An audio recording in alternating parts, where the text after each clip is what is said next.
Hello and welcome to the RetroMacCast with James and John, where in each episode we'll stroll down the Macintosh memory lane.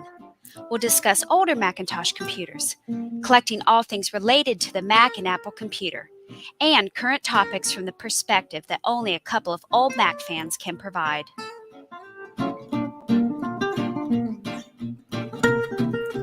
Hey, John. Hello. Good morning. Good morning. Just after I started explaining to you how I wasn't going to combine the intros of this two show, then I created a manual macro, right? You heard me create it. Loop live, record music. Mm-hmm. Of course, the record I didn't want to do because I said I wasn't going to. Anyway, what I'm talking about right is trying to simplify my life, putting the audio podcast together. And in the process of simplifying it, I actually made it more complicated. And I think part of that contributed to the huge foul up that became episode 622, where strangely, the first time I uploaded it, like an old episode got put in there. Oh, wow. And for the life of me, I can't figure out how that happened. Probably some hasty double clicking somewhere. And then I think I caught that myself when I was double checking everything, but not before some people had downloaded it. And then I went in and tried to fix it. And then when I did, it was like a partial episode kind of there. There's a weird thing where GarageBand, when it's exporting, that if somehow it gets interrupted, it will go ahead and it will just save part of the file. Right. Okay, that's not good. So if you're expecting a 31-minute file, it'll like give you an 18-minute file, and or anyway, there's weird things happening. So I think I fixed 622 this morning, except for one thing. I think it may have two intros in it because of the aforementioned. Right. Whatever. My template had an intro, and then we recorded an intro. So it may have double intros for you, or at least double theme songs or something. I don't know. Whatever.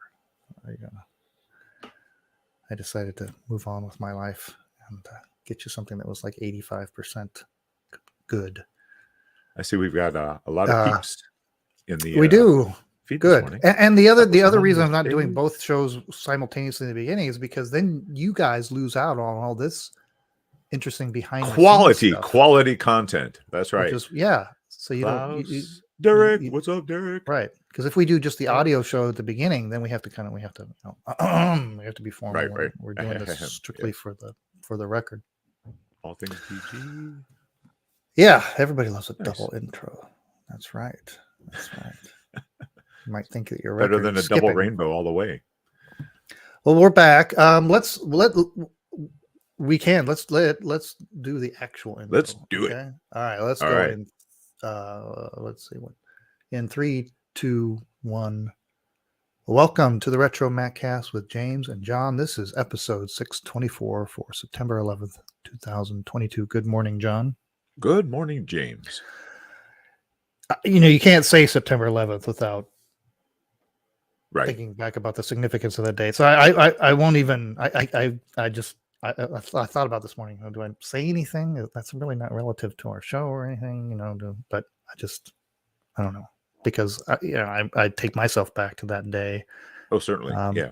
It's one of those history days that where were you when you, right? Yeah. And that's what I was going to ask you. I don't know that I've ever asked you. Do you remember where you were, what you were doing? Well, I worked in the evenings, and, got a call from somebody at work, like way early in the morning. I'm like, why are you calling me? I'm sleeping. And they just told me to turn on the news.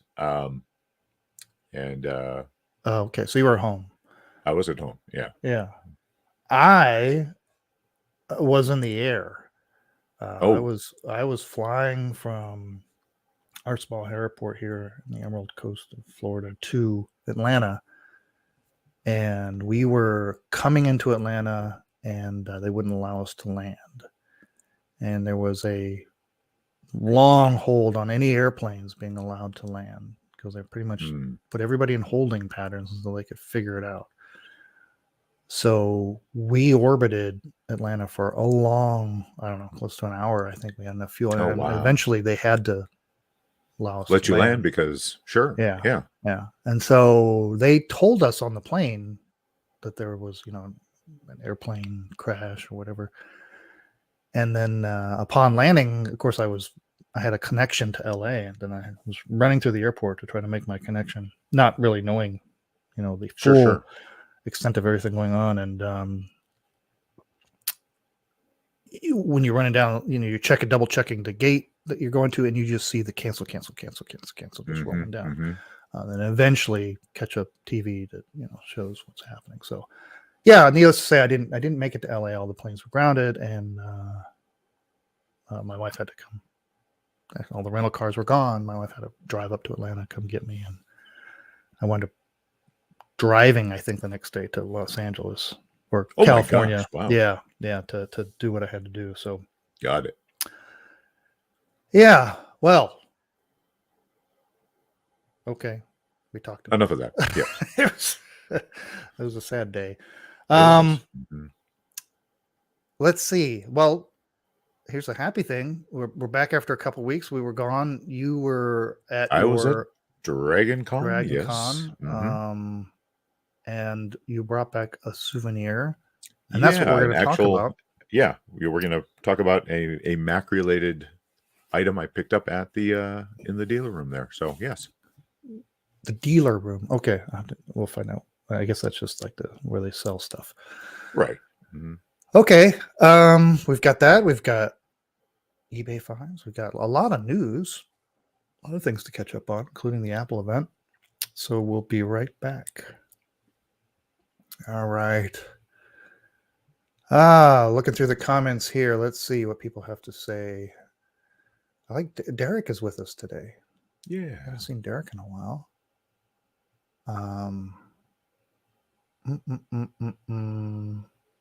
Okay. All right, let's put some eBay finds up here, and let's go in 3, 2, 1. Time now for eBay finds. Last episode, I almost said last week, but it was a couple weeks ago. We had that Apple logo gym bag, the one with the real schnazzy purple and teal. That one had a starting bid of $20 or a buy it now of $30. It did not sell, so it was relisted, and then it did not sell again. It was relisted at the same price, so no longer available is what they claim now. Then the Mac SE, this one came with a number of accessories, most notably the Apple co-branded Bose Roommate speakers. This one still available with the buy it now of $1,149.99. And then the Issey Miyake mock turtleneck. That one still available, buy it now, $247.77. We will begin with this. This is kind of a favorite of mine. Oh, the title I love says this one. Yeah. Vintage original Apple Macintosh advertising poster, 1984 computer cutaway. You're all familiar with this picture. This one shows it's a nice illustration, not a photograph, an illustration cutaway of an original Mac 128K and mouse, showing the internals, kind of a 3/4 view here, along with descriptive notes around the edges of it really is a beautiful illustration. I just love the kind of translucent, airbrush, how they, whatever method they use to do the case so you could see through it, so to speak. Yeah, the mouse. This is art. I mean, it's like absolutely. I mean, talk about. Yeah, I just love this. It wouldn't be cool if they did these today. Right. Yeah. And there's some close-ups here of this is what typical 2x3 kind of situation. There's a little fraying on the edges, but nothing that wouldn't be covered up by a mat. The condition looks pretty darn good for something as old as it is. You can see a little detail here in the scan. You can see the right. You know, see this is probably authentic. Now, just beautiful all the way around. I think there was another one being listed and it was framed, and they wanted like $1,400 for it. This one, not framed, but it's coming in at buy it now $349 with a make an offer. So, oh wow, yeah, that really is. You just don't see these that often. You don't see them. You really don't. What else does the description say? It says it's been stored in a tube. Very good shape considering its age. Some minor creasing on the right-hand side, but would be hidden if framed or matted. No foxing or discoloring. What is foxing? Is that a typo? What does it mean? I think that's like when the corners get bent. Foxing? Oh, because like a fox ear or something? What was that? Somebody Google that real quick. What is foxing when it comes to prints or artwork? I don't know. Anyway, do I have one of these hanging? I'm sure you must have. If you don't have one hanging, you've got, right? I think I have one or two, but why is it that I don't have one hanging up as much as I enjoy this print? I do have a space on a wall. I shall find it. Hey, I think I've even got one framed. So yeah. Love these ones. Anyway, okay. Well, I think they're in the ballpark of what these ought to be worth by now. Yeah. I think that's a reasonable price for what you're looking at here. Okay. All right. Next up, we have a vintage Apple PC 5¼ inch drive. When you first showed me the picture for a second, I was like, oh, Apple IIc. But no, it is the PC one. It's got a for the Macs that had the PC cards, the Apple built ones. I need to check mine to see actually if it had this connection on it. It's a crazy wide connection on that cable to connect this to your Mac. This particular one has a current bid of $60. I actually found another auction for somebody selling multiple versions of these for buy it now prices of $57.81. They have 3 available. Oh my! Which is so they're out there, and I definitely need to look and see if I could use one of these. So what else? These are not tested, sold as is, probably because they have no idea what computer to hook it up to at this point. Well, yeah, you would need a card, right? Several cards. There's an SE PC card, and then there's one for the Mac 2, and I guess there's some third-party expansion cards that can use it as well. Well, I think the one I have is I forget what model it's in. It's in one of the desktop ones. I'll take a look after we're not recording here and see what it is. Yeah. It's such an odd thing. An Apple Mac or a 5¼ inch floppy to give you that backwards compatibility, so you could transfer those Mac files, the Mac files that you can translate somehow, or just run your DOS games, your floppy based DOS games.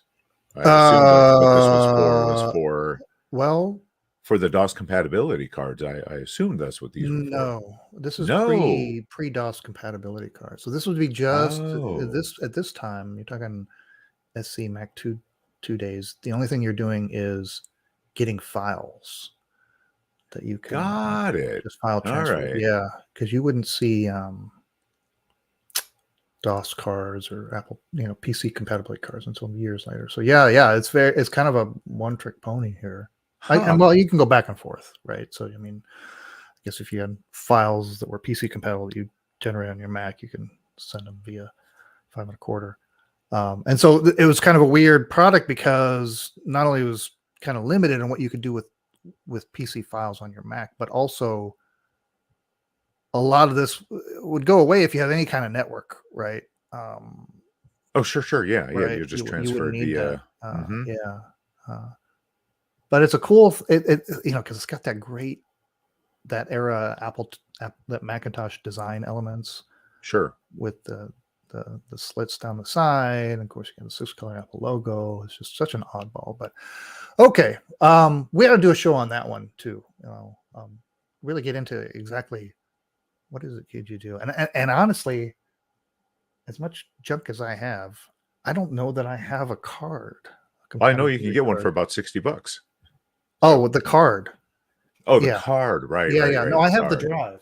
Okay. It's right behind me. I don't think I have a card. I have to do a hunt. See if I can find the card because it'll be better with a demo. Okay, moving on. Ooh, what's this? Could you? Derek is saying you could do soft PC on an SE. Is that right? They had soft PC was running on a Mac SE. I didn't think it had come along till later. But okay, all right. Next is Inside Macintosh, the complete set -1 VHTF. Have you seen that acronym before? I have not. Very hard to find, I guess, is what that means. Very hard to forget. I don't know. Let's see. It says the Inside Macintosh series of books was published by Apple through Addison Wesley. If you were a Mac developer, these are the premier reference guides for development. The series started out with volumes 1 through 4, which were more machine specific, and then afterwards the titles addressed, or let's just say 1 through 6. Later on, they would address specific topics like memory, files, and processes. I've never seen a complete collection for sale here ever. So if you are a collector, here's your chance, and don't let it slip by. How many volumes are there? And there's a lot of them in there. Yeah. You can see now the early ones, the first ones they were talking about, 1 through 6, they're all in white only. Those are, the original ones. And then they started getting into started using six colors, got a little more flashy with their publishing. It's a total of 33 books, and it weighs a lot, roughly 100 pounds. Have to put it in 3 boxes. Holy cow. They want to buy it now, $499.99, or you can make an offer. Gosh, that sounds like a good deal. I've got some of these. I've got the original, the first volume. Can you see it in his picture there? You see here. Well, yours is hardcover, it looks like. Well, that's what I'm wondering. I was like, that does not look hardcover. So his 1, 2, and 3 is split out into separate softbound volumes. I have a hardcover of 1, 2, and 3. My goodness! Wow. Which I will open up the bidding at $10,000. I'm pretty sure I have the Apple IIe version. Inside the Apple IIe. Well, there's charts telling us there's a hardcover. We've got a delay. Well, here it is. This thing is great. And I've got the set, the 1 through 6 set. It's just that this one was hardcover. The other ones are not. The other one I have is really awesome. It's this guy. Dun dun dun. Maybe I should go. Go full. There we go. It's softbound, and I believe this is 1 through 3. It's Inside Macintosh, but it says promotional edition on the side. And it looks like that. So does that pretty much just cover the original Mac, or is there a range on that? I see it's got the Picasso on the front cover. Yeah, I think it does. I think if you look in here, it's dated 15 March 85. It's got copyrights from 82 to 85. So looks like it. Pretty much just the original, maybe up to the 512. Possibly, yes.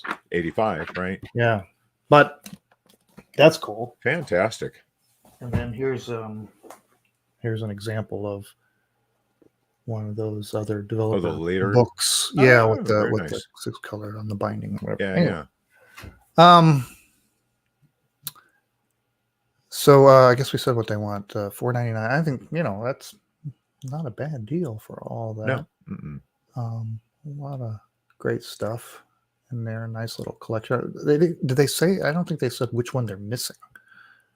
They said they're missing all but one. I don't know which one, but I was never able to find the last book entitled Quick Draw GX Environments and Utilities. So Okay. That's what I needed. Oh man. Oh, well, no sale. Okay. Well, cool. Oh, Chark says there's a document listing, but each book covers. Oh, nice. Oh. Or covers SC and other machines. I see. Nice. I see. Yeah, I always thought, when I first got my Mac, I thought, you know what, I'm gonna learn how to program this thing, and I'm gonna really get into this because I did that, with my Apple II, right? It was so much easier. It was so much easier to get into programming on the Apple II, right? Especially since you could take programs that you had and look at the source code and and it's like the early days of HTML when you're like, oh, that's right. I'm going to get into on HTML. a I did that too. Because it was easy to get into because you could see examples and figure out what parts were doing what. Yeah, but hard it wasn't to do so that with a Mac. Yeah, I think at some point I had tried to, I would get some development, Code Warrior or something, get some development environments, and so on and so forth. But I never even got very far into it. I had Visual Basic for the 2GS, and it still wasn't as easy to get into as it was with in the good old days of the Apple IIe and earlier. Anyway, I thought, wouldn't it be great to pretend like it's 1984, right?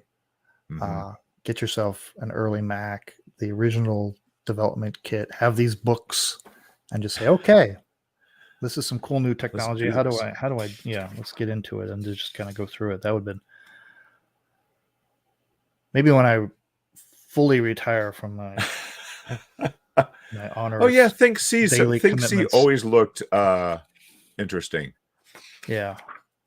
I'm looking. Think C study group on Tinker Different. Oh, nice. I can just sit here and just read these books. So the one that I just pulled from the shelf, A Technical Introduction to the Macintosh Family, 2nd edition, and it's great because the first chapter is introducing the Macintosh family. What makes a computer a Macintosh computer? This chapter introduces the Macintosh family of computers, identifies the features that makes them distinctive, and describes their similarities and differences. And so it goes through, and at this point, you've got the LC, the classic, and we're getting into PowerBooks or whatever. And so it has these little illustrations, and it has a very detailed description. It talks about the resemblances. Today's Macintosh computers come in different sizes. Their displays are built-in or separate, black and white, or color, and so forth. That's so funny. And somebody had to write all that stuff, Yeah. Okay. Oh, cool.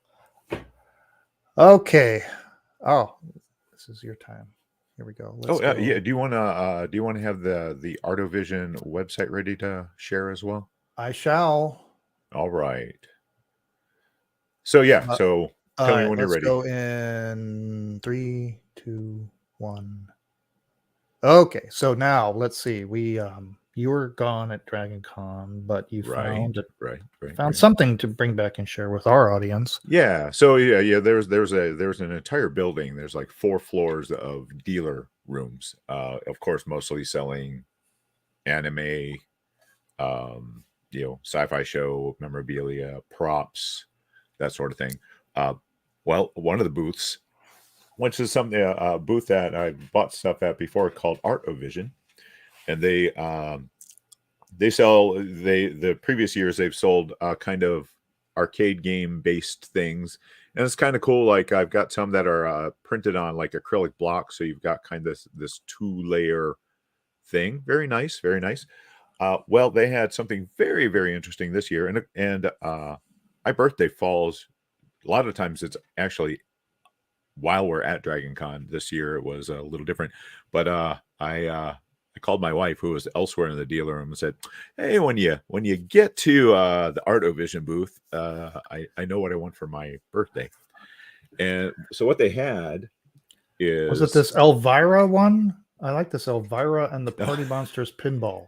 That's not it. Oh, I don't know about that one. Maybe next year. What we have here is this gorgeous Ooh, so hey, just kind of related to the poster we were just exactly. talking about. Yeah. This was wonderful, kind of isometric illustration of the original Macintosh, but they've got it broken down into 3 different layers of glass. So you've got this great depth to it, and then the isometric view almost makes it feel like it has even more than 3 layers. So it's kind of hard to see on the camera, but you can kind of see the parallaxing as I move it side to side. So But the 3, so is it like gorgeous. the monitor and the circuit board is on a separate level? Yeah, so you've got the back cases on the very back of it. Right. Then in the middle you've got the analog board, the motherboard, the cord for the mouse, which is kind of cool because the mouse itself is on the top layer with the front bezel and the keyboard, and it's just oh wow, you get it when you rotate it. You get a sense of the depth. So there must be a pretty good air gap between the glass panes. I mean, what's the depth of this whole thing? It's got to be about 3/4 of an inch per glass, so you can see the entire thickness of it. Oh yeah, right. And John's hands are twice the size of mine, so yeah, that's that's about that's a lot of depth there. That is really interesting. Yeah, it is. It is a beautiful piece. And so we got a lot of questions like, "Ooh, I like." So is yes, it being sold somewhere? Do you want to go ahead and bring up how much? The website? It was. And yeah, so it oh is, yeah. So it was about $140, $150. Was not cheap. Not cheap. But they've got a lot of, if you're into old arcade stuff, they've got a lot of great arcade based things. Yeah, Artovision is the website. So Artovision 3D. Don't forget the 3D.com. The Artovision 2D stuff is not that interesting. It just kind of lays there. And they got all kinds of cool. So whatever you're into, if it's Among Us, is that particular one on their website? I would hope so. If you can, do a search on. It's got a search on. I just want to look through all their stuff. You got.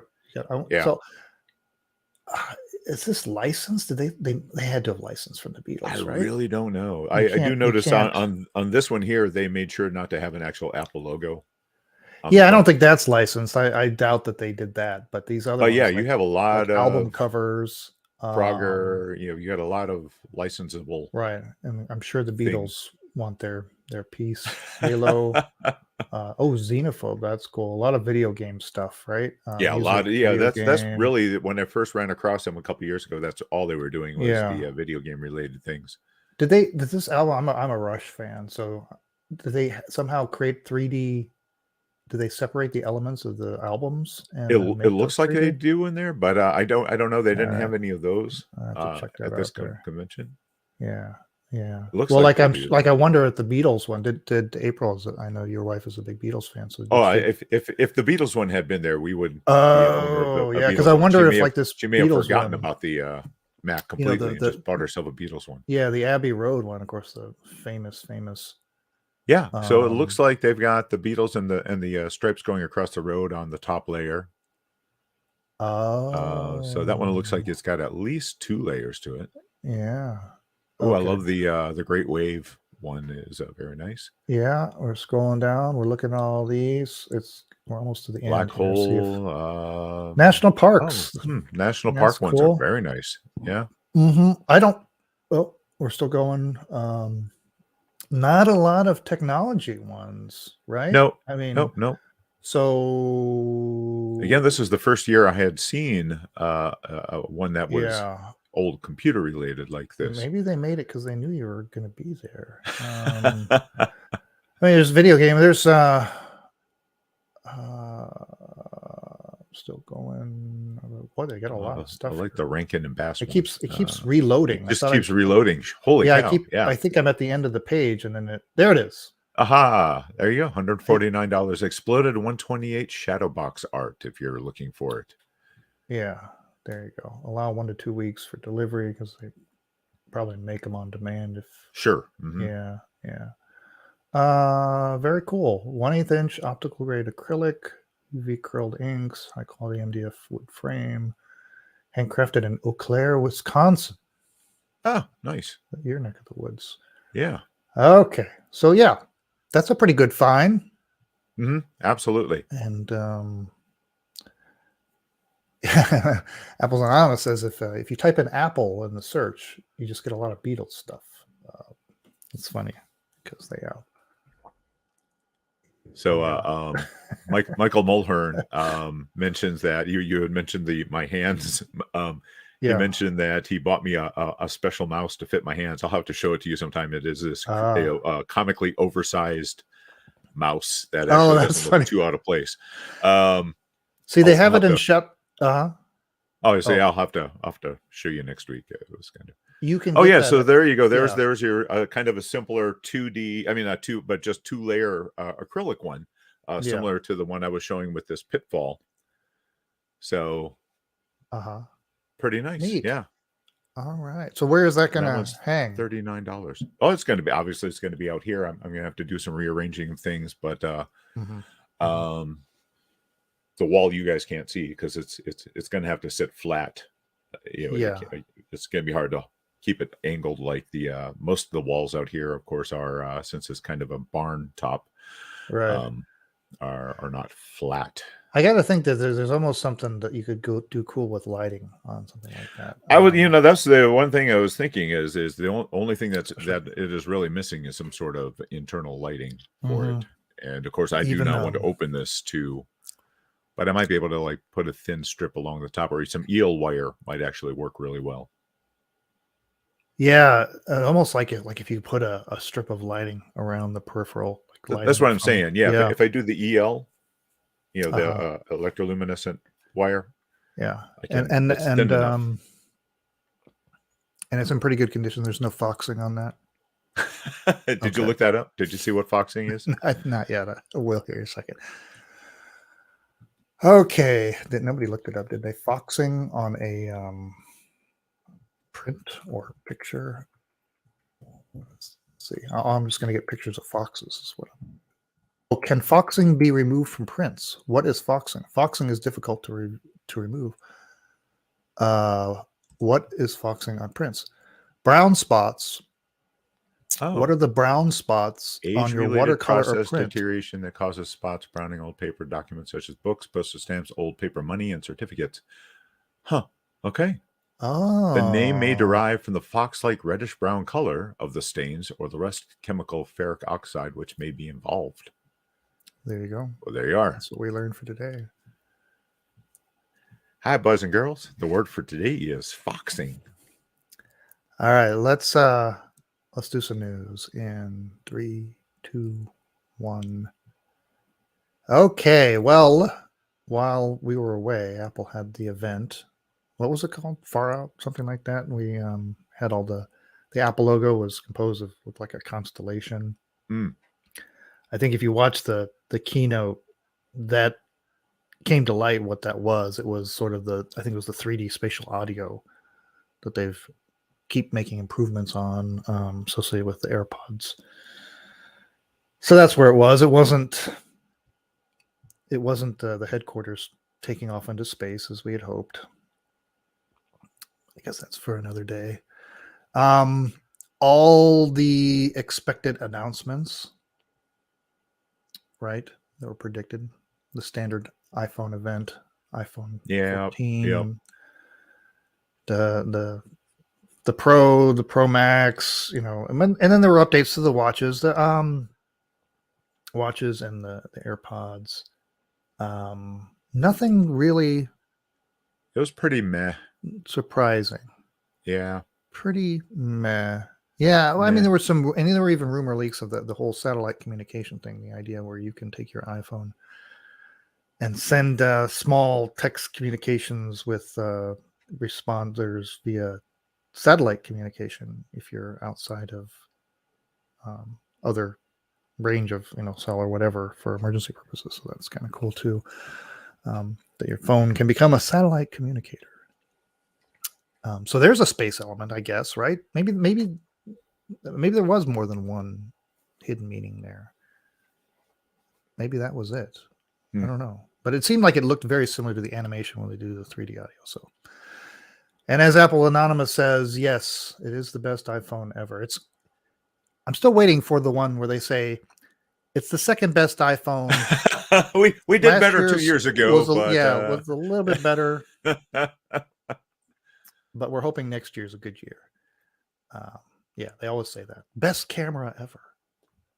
Well, we should hope so. Well, yeah, hope so. Yeah. Guys, this is a lateral move at best, but here's the new one. Rush out there and buy one. But no new Macs.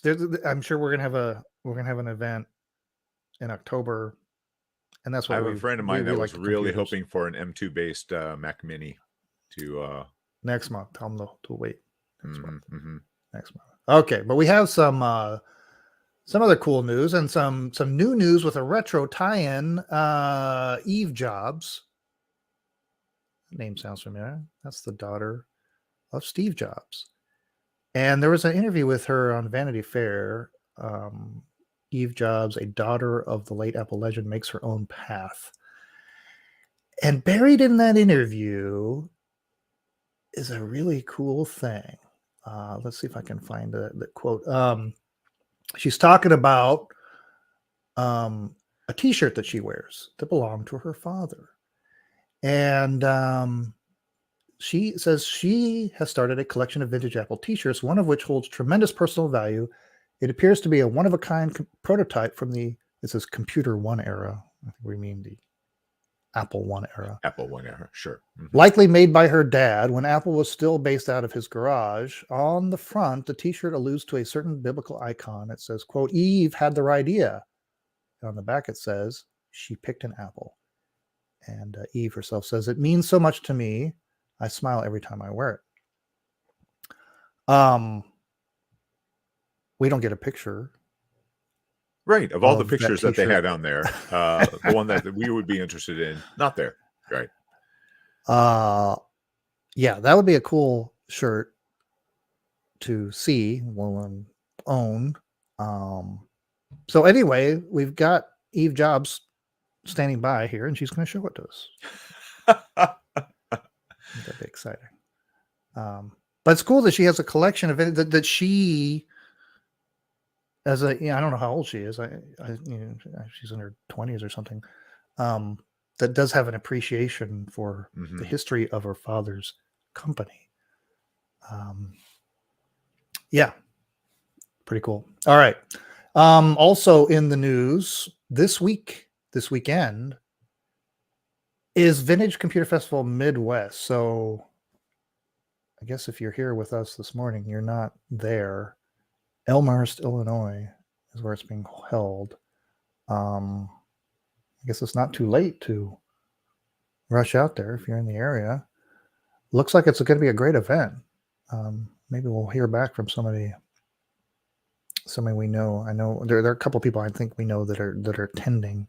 I was looking through the exhibits list or the tables list, exhibits list, and lots of folks there that we know of. So I bet there's 8-bit guy, nice. Imagine there's going to be a big Mac Apple. Adrian's Digital Basement. Ben Heck. Heck yeah. Heck yeah. And let's see. Petapixel.com. Here's an article. A 3D printed Nikon F-mount adapter for a mid-90s Apple digital camera. Well, how many mid-90s Apple digital cameras were there? Well, there was a series of them, and they were called QuickTake. So this article goes into details of one Brian Benchoff, who decided, hey, I'm going to figure out how to attach my Nikon lenses to this obsolete digital camera. And it wasn't, he had to, it wasn't even just adapted to the existing lenses. He had to like tear the Apple lenses out and then insert kind of a custom adapter so he could use his own lenses. And if you go to the article, you can see some examples of the stills. The stunning 640 by 480 right. photographs that he has taken. And hear the details of the surgery, and because we've had to pull the whole thing apart. So there's some commentary on just the kind of very complimentary about the design how this was all put together back then. So I thought that was really cool. And then we will close out here with some stunning imagery. This is Nanoraptor. This is the Macintosh Plus G4. See, again, that would have been a fun design for like one of the anniversaries, wouldn't it? So what she's done is she's taken what looks like a cinema display sort of form factor, right? The a acrylic portrait, the one with the acrylic feet. Yep. Put it in the form and in at least the 2 dimensions, the faceplate shape of a Macintosh Plus.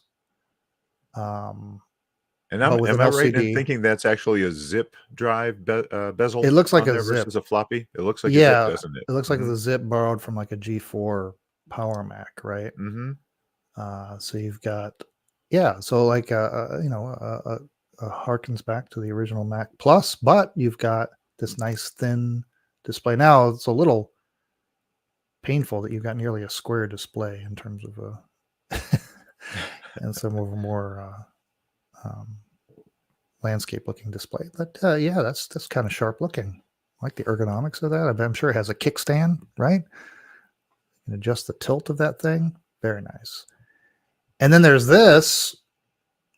Few people knew that there was risk that they were not going to be able to make G4 chips anymore, and they have to revert back to the G3, and so come out with the G3 Cube.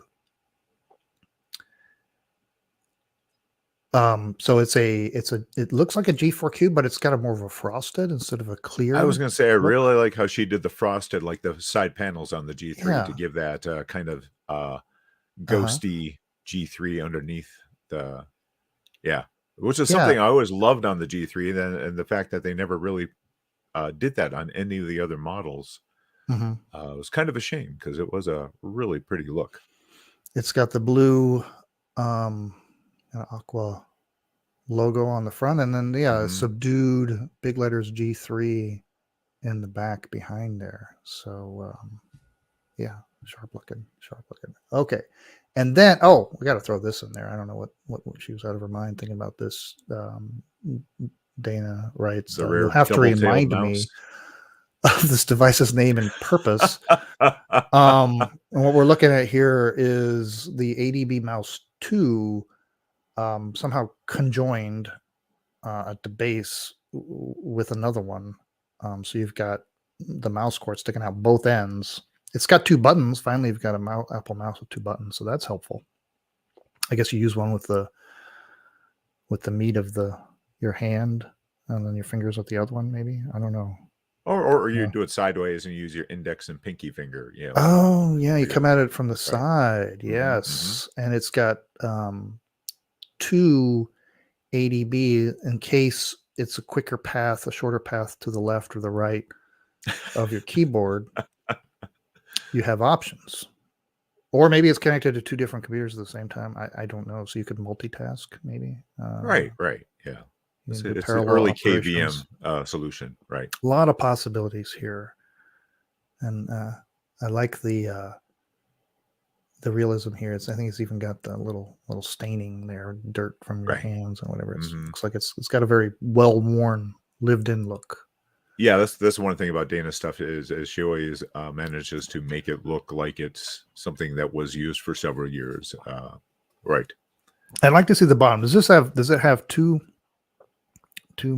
mice balls on the bottom? Or is it just one?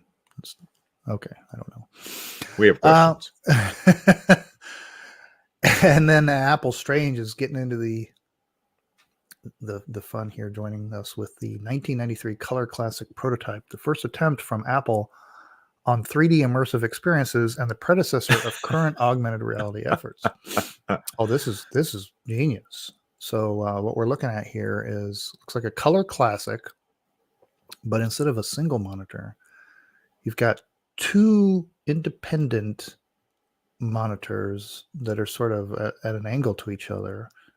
You got this kind of surround view, and then it comes with a pair of goggles. I imagine those are like ADB connected, and yeah, get a little virtual reality going on, a little 3D, get some depth to your OS 9 or whatever you're running there, right? Pretty sharp. It does make you wonder if Apple ever did experiment with doing some sort of 3D, or if that's to come. Well, we kind of think it is to come, at least maybe from an iPhone centric thing. But in terms of you've got the augmented reality on the iPhone. Yeah, what have they done in the Mac OS? Were there ever experiments with, okay, where do we take this, the graphic user interface, which has pretty much been the same thing since '84, right? Sure. 2D, Windows, desktop, whatever. It's all been kind of iterations of the same. What is that next thing? Is it this? Is it this before us? Well, maybe we'll find out next month. All right. So somebody was asking if I was rickrolling people with my wallpaper on my Mac back there. Oh yeah, I got Rick Astley back there. Yeah, what's he doing back there? Nope. Oh, he changed. There you go. Oh, we lost it. That's my wallpaper. Shark says this needs the 3D Finder concept. I saw. Yeah, I also remember seeing people, just users, come up with ideas how to take advantage of that. The thing about it is that, as much as 3D sounds cool, it's like, well, the whole metaphor for the desktop was the literal desktop, which you have papers, the you have folders, and your desk is a flat plane, right? Now you could have depth to things, that might be kind of cool. You have desktop accessories, right, that have some kind of depth. So if you look at them, but as far as this interactive 3D environment, I was like, sounds like something that just make me sick visually. But okay, I think we're so we do we know what we're going to talk about next week? We have why don't we mentioned a couple things here that would deserve, right? Yeah, we talked about the PC. Yeah, why don't we dig into that one a little bit? Okay. Yeah, sounds good. All right, let's do that. Okay. Let's go in 3, 2, 1. Okay, well, we're at the end of another episode. Thanks everybody for joining us in the chat. Remember that you too could be part of the live audience. And experience what that's all about. We're here most Sundays at 8 a.m. Central on the RetroMacCast channel on YouTube. Next week, we thought we would dig a little bit deeper into that 5 1/4-inch PC compatible floppy drive. What was when did that come out? What did that thing cost? How did you use it? Do we have the stuff here to use it? Probably not. That's a long shot. At least I could. Yeah, it wasn't, because this thing, you just couldn't hook this up to your SCSI port, right? Or anything else. It required a little more wizardry in the name of a special card. But anyway, we'll go into all of that. It's a kind of an interesting peripheral, an oddity out there. Yeah, and what was it? Santa Nucephora says, I have a Mac 86 card that the floppy will work it well. Yeah, awesome. All right, I guess that's it. Anything else, John? Nope, nothing on my end. Okay, all right. Well, until next week, remember, it's not old, it's retro. Okay. The card, it's an AST Mac 86 card. So that's one of those third-party PC cards. Which did that card do anything else besides, so when it says Mac 80, did it have its own Intel chipset on it that could do run DOS or something like that? Probably could. And so the floppy drive was probably dedicated to it in its own environment. Or did it also allow some crossover so that you could do file translation? Lots of questions. Lots of questions. Lots of questions. Oh, yeah. It sounds like somebody else is saying they have the same card as a 286 on it. So, yeah. So it must have run DOS. Right. That's what I was wondering is if it was. Right. That's why I was trying to take a look at the back of mine here. I think a lot of those, they would, it's kind of like there was, the idea is how much could you get to each environment from the other side, right? Usually you couldn't. There was a pretty good walls in between. It was difficult to do that. So my imagine is that these cards that you had would almost like switch modes or whatever, and they were sharing the monitor and the keyboard and everything, but very little. Yeah, I just looked on mine, and the only thing it looks like mine can connect is a PC joystick. So, which card is that? It's I've got the DOS compatible. It's a Macintosh 640 CD DOS compatible. Oh, the later one of the later ones. Yeah. Right. Yeah. Like so I think those were like it was a 386 or 46. So right. Yeah, something along those lines. Yeah, because these are like what is that connector is like a parallel port. Again, I'm just looking at mine. I really do think it's a joystick. No, I'm talking about the drive. The earlier I see. Drive. Yeah. Got it. Yeah. Okay. I think we're done. Yeah, we're done. So thanks, everyone. Yeah, it's good to be back. Yep. It's nice to have a full house of peeps. Appreciate everyone who always, tunes in live with us. Yeah. There you go. All right. We'll be back next week. Thanks, Dave. And I guess we'll play it out.